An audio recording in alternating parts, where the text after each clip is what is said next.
శంకరాచార్య లాంటి వాళ్ళు దేశాలు పర్యటన చేశారు, కాలినడకన, అది కూడా మామూలు మనిషి చేయలేరు కదా. వాళ్ళకి విశ్వశక్తి, దైవశక్తి, తపశక్తి ఇవన్నీ వస్తే కదా చేస్తారు. వాళ్ళకు వచ్చిన శక్తిలో మీకు 1% వచ్చినా అప్పుడు మీ జనరల్ లైఫ్కి కావాల్సినంత శక్తి బలము 1000 మంది హెల్ప్ చేసినంత సరిపోద్ది 1% వచ్చిన. అంటే నేను కంపేర్ చేస్తుంది శంకరాచార్య లాంటి వాళ్ళతో, మోహదార్ బాబా, జలహరి హిమాచల్ లాంటి వాళ్ళతో పోల్చుకుంటే అలాంటి సేమ్ సాధనలే మీరు చేస్తారు ఎలాగూ. ఆ సేమ్ సాధనలు కాబట్టి ఆ సేమ్ సాధనలో వాళ్ళకి వచ్చిన 100%లో మీకు 1% వచ్చినా మీ లైఫ్కి చాలు, అది మామూలు లైఫ్కి. వాళ్ళు మామూలు లైఫ్ కోసం చేయలే, ప్రపంచం మొత్తం కోసము, భగవంతుని డైరెక్ట్గా చూడటం కోసం, మాట్లాడటం కోసము అంత గొప్ప లక్ష్యాలతో చేశారు కాబట్టి వాళ్ళకి 100% వచ్చినాయి. మామూలు లైఫ్కి 100% అవసరంలా, అందులో 1% వచ్చినా సరిపోయి, 1% వచ్చినా సరిపోద్ది. అదంతా సాధన చేయడంలో, నమ్మకంలో, ఆలోచించి నిర్ణయం తీసుకుని లక్ష్యంగా పెట్టుకునే మీద ఆధారపడి ఉంటుంది. లక్ష్యంగా పెట్టుకోవట్లేదు, చేయట్లేదు అనేదానికే నేను ప్రతిరోజు చెప్తూనే ఉంటాను.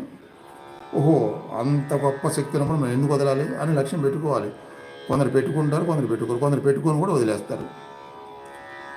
అదంతా జ్ఞానాన్ని అయినా ప్రాక్టికల్ అయినా ఇవ్వటం వరకే మా వంతు. దాన్ని పుచ్చుకోగలిగితే మీరు అదృష్టం అన్నమాట.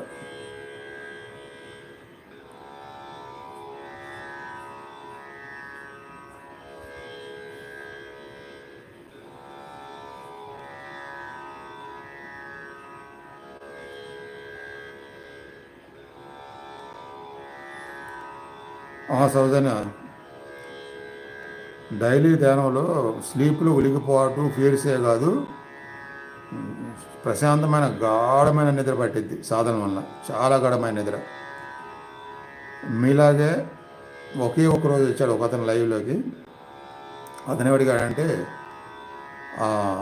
ధ్యానం వలన నిద్ర బాగా పట్టిద్దా, నాకు నిద్ర ప్రాబ్లం ఉంది, నైట్లో నిద్ర పడట్లేదు, పట్టిన మధ్యలో మెలకు వస్తుంది, సరిపోవట్లేదు నిద్ర, ఇది చాలా రోజులు చూడడానికి నాకు ఒక ప్రాబ్లం అని చెప్పాడు.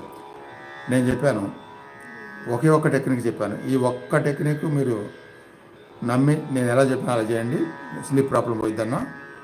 అతను ఆ టెక్నిక్ని చేసి నెక్స్ట్ డే లైవ్లోకి వచ్చి, నిన్న మీరు చెప్పింది చేశాను, చాలా బాగా నిద్ర పట్టింది, మెలకు రాకుండా అని చెప్పాడు. ఒకే ఒక రోజుతో అన్ని రోజుల ప్రాబ్లం అతనికి పోయిందంటే దాన్ని బట్టి మీరు అర్థం చేసుకోవచ్చు ఎంత శక్తి ఈ సాధనకు ఉంది, ఎంత గొప్ప స్థితిలో వస్తాయని చెప్పి. అయితే అతను కోరుకుంది ఒకటే కాబట్టి ఆ 2 రోజులు తప్పితే మళ్ళీ రాలా లైవ్లోకి. అది కూడా బ్యాడ్ లక్కే. లైఫ్కి కావాల్సినవి, జన్మలకు కావాల్సినవి ఎన్నో ఉంటాయి కదా, అన్నిటి కోసం రావాలి, ఏదో ఒకటి పోగానే ఈ జ్వాల మొక్క అనుకోకుండా.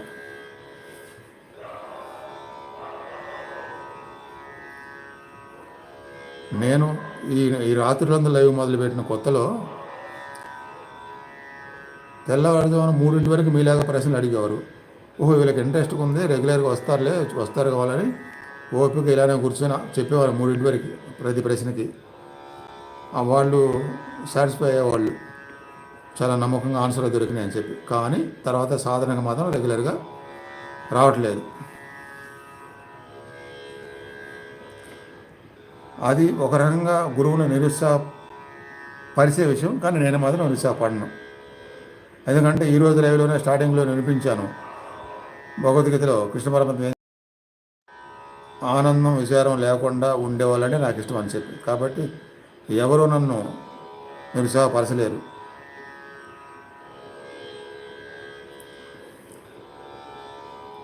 ప్రభావతి, గురువుగారు చెప్పిన సాధన చేయండి, నేను సాధన చేయకముందు నిద్ర మాత్రలు వాడేదాన్ని అండి.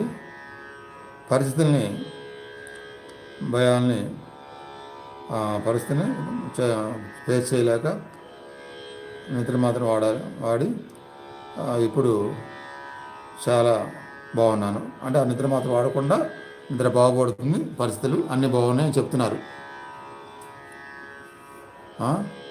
కాబట్టి మీది ఇంకా చిన్న సమస్య నిద్ర విషయంలో, మీరేమో నిద్ర మాత్రలు వాడతలేదు కదా. ఇట్లా నిద్ర మాత్రలు వాడే వాళ్ళకు కూడా నన్ను నమ్మితే నిద్ర మాత్రలు